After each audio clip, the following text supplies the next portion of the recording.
Mesdames, messieurs, bonjour, bienvenue dans le 5 enseignements sur les huitièmes de finale de la Champions Cup de l'année 2025. Vous ne verrez pas ma tête, je suis en train de reprendre petit à petit les vidéos. Donc là, on va reprendre un petit peu la Champions Cup. Pour ceux qui n'ont pas du tout suivi cette compétition, ne vous en faites pas, je vais tout vous expliquer. On va reprendre le contexte et en tout cas, voir quels ont été les résultats de ce week-end et quels sont les 5 principaux enseignements. Qu'est-ce que la Champions Cup, me diriez-vous? Eh bien, c'est une compétition qui regroupe les principaux clubs européens et sud-africains. Avant, on disait que c'était la Coupe d'Europe. Maintenant, on ne peut plus le dire, donc c'est pour ça qu'il y a la Champions Cup, et il y a l'ancienne petite Coupe d'Europe qui est devenue la Challenge Cup. Ce qu'il faut comprendre très simplement, c'est que les phases de poule ont déjà eu lieu, et à ce moment-là, il y avait eu 16 équipes qui étaient sorties du lot, 16 équipes qu'on retrouve dans le tournoi final, qui vont nous mener jusqu'à la grande finale qui aura lieu cette année à Cardiff. Petit point très intéressant, à l'issue des phases de poule, il y avait 6 clubs français qualifiés. Nous sommes la nation la plus représentée dans cette compétition et c'est très agréable. Donc déjà, bravo à tous les clubs français qui font un boulot merveilleux. Ensuite, on retrouve 5 clubs anglais, 3 clubs irlandais, 1 club écossais seulement. Et encore, c'est assez rare de souligner que les Écossais arrivent à placer un club, surtout qu'ils n'ont que 2 clubs assez importants qui jouent dans l'United Rugby Championship. Et enfin, il y avait un club italien représenté par le Benetton Treviso. Notez que j'ai placé 2 groupes de 8 équipes de chaque côté du tableau. C'est normal, les équipes du même groupe ne pourront pas jouer contre les équipes de l'autre groupe avant la finale. Non, c'est... Oh! La répartition a été faite au niveau des phases de poule, à savoir qu'on prenait les meilleurs de chaque poule, on répartissait de 2 parties du tableau, et puis on faisait la même chose pour les deuxièmes et troisièmes. Alors qu'est-ce qu'on a eu ce week-end? Beaucoup de résultats très impressionnants. Je commence en haut à gauche avec l'UBB qui a réussi à se qualifier face à l'Ulster, 43-31. Ensuite, La Rochelle s'est fait battre à domicile face à la province du Munster.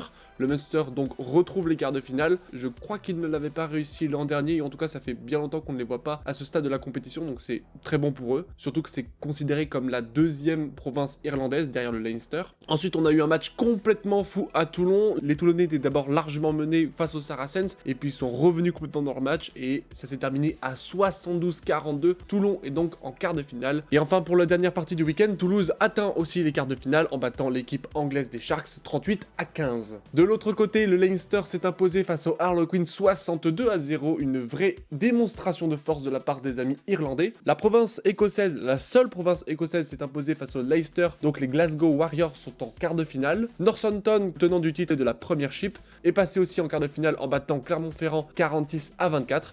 Et enfin, le Castres Olympique a réussi à se faire de l'équipe italienne 39-37. Ce qui est très intéressant pour nous de base, c'est que d'ores et déjà, nous avons 4 clubs en quart de finale. Nous sommes encore une fois la nation la plus représentée. L'Irlande a 2 clubs.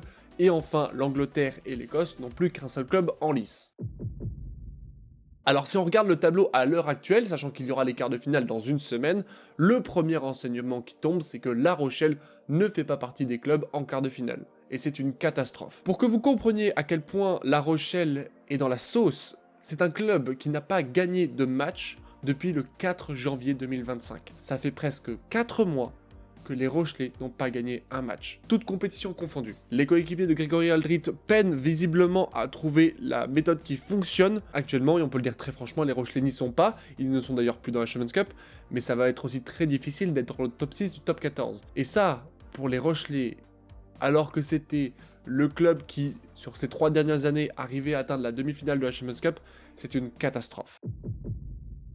Deuxième enseignement pour moi, je voudrais parler de l'UBB et de Toulouse qui ont réussi à se qualifier quand on regarde le score assez facilement. C'est des équipes qui arrivent à mettre presque 40 points face à leurs adversaires et pourtant ils n'ont pas brillé. Si vous avez regardé le match contre Toulouse par exemple, la première mi-temps a été très difficile. Là aussi, l'UBB s'est fait avoir un petit peu par l'Ulster, c'était des matchs assez pièges. Je trouve ça assez impressionnant de se dire que les clubs français leaders du top 14, Toulouse et l'UBB, n'ont pas fait de très belles prestations et pourtant arrivent quand même à mettre 40 points dans la musette. Pour ces 2 clubs-là en particulier, il faudra rehausser le niveau de jeu quand même pour espérer battre des équipes comme le Munster ou Toulon pour arriver en demi-finale. À mon avis, ça risque d'être les favoris, même si Toulon est à domicile. On verra un peu ce qu'il en sortira. On sait que le Munster va se déplacer à Bordeaux. Les Toulonnais vont devoir accueillir les Toulousains, mais des Toulousains qui voudront gagner.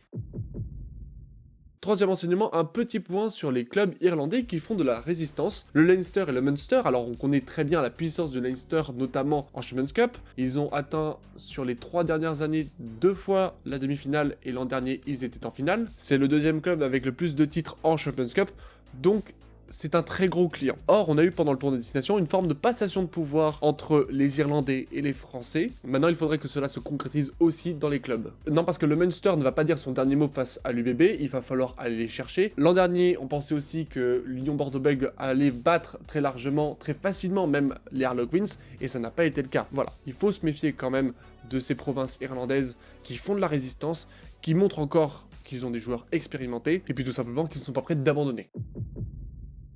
Quatrième enseignement qui est un peu relié au deuxième, globalement si vous regardez la partie droite du tableau, vous voyez que le Leinster a globalement peu de favoris face à lui. Les trois grands favoris de cette compétition, si on se dit franchement la vérité, c'est l'UBB, Toulouse et le Leinster. Pour le club irlandais, la voie semble toute tracée vers la finale. Glasgow et Castres ne sont pas des candidats assez sérieux, hormis Northampton qui pourrait potentiellement arrêter le Leinster, et encore ce sera très difficile puisque le match aura lieu à Dublin. Je vois mal un club arrêter une nouvelle finale du Leinster. Je pense très sincèrement que le tableau de cette phase finale est un peu biaisé. La partie gauche du tableau est quand même beaucoup plus dure que la partie droite. Après, ce n'est jamais, peut-être aura-t-on un Castres en finale de la Champions Cup. Qui sait? Allez, dernier enseignement, et c'est beaucoup plus une réflexion sur les scores que nous avons eus ce week-end. Est-ce que vous ne trouvez pas qu'un match qui se termine vers 40-15 devient de plus en plus la norme dans notre rugby moderne? Il faut déjà reconnaître que les règles qui ont été mises en place par World Rugby ont clairement favorisé le jeu et les essais, c'est ce qu'on voit aujourd'hui. Faut regarder rien que le match entre Toulon et les Saracens, il y a 10 essais pour Toulon. Le problème que je vois vis-à-vis de ces scores, c'est qu'il y a 5-10 ans, on n'avait pas du tout ça. On avait beaucoup plus de matchs qui se terminaient à une vingtaine de points, un petit peu comme le La Rochelle-Munster, et encore, là, il y a quand même beaucoup de points qui ont été marqués. Je me souviens d'un rugby, il y a presque 15 ans, où le score était bien plus serré. La finale de la Coupe du Monde 2011, par exemple. C'est très bien d'avoir beaucoup d'essais, et je suis très content de les voir, mais est-ce qu'on n'est pas en train de petit à petit dénaturer le score qu'on avait il y a 10-15 ans? Et en même temps, vous savez, c'est aussi un peu l'histoire du rugby. Les premiers matchs de rugby, c'était du 1-2-0. Le barème des points n'était pas du tout le même. On a eu une évolution au départ avec un essai qui valait 0 points, à petit un essai qui valait 5 points. On a le même barème à peu près depuis 50 ans maintenant, mais les règles tendent aujourd'hui à avoir des scores tellement importants que pour avoir des matchs exceptionnels, il faudra qu'on ait des matchs comme celui entre Toulon et les Saracens. Il est possible que dans les années à venir, d'ici 5 à 10 ans, un match comme celui de Castres face à Trévise soit la norme. Et en même temps, c'est presque ce qu'on a aujourd'hui. Voilà, c'est tout pour ces petits débriefs E5 des 8e de finale de la Champions Cup. Je vais essayer de vous reproposer des contenus très prochainement. J'ai de quoi faire des vidéos, mais le plus difficile n'est pas d'avoir le contenu, mais de bien savoir l'exprimer. Et c'est là toute la difficulté que j'ai aujourd'hui.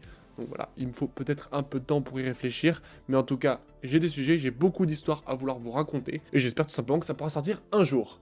Allez, sur ce, portez-vous bien, et n'oubliez pas, allez les Bleus!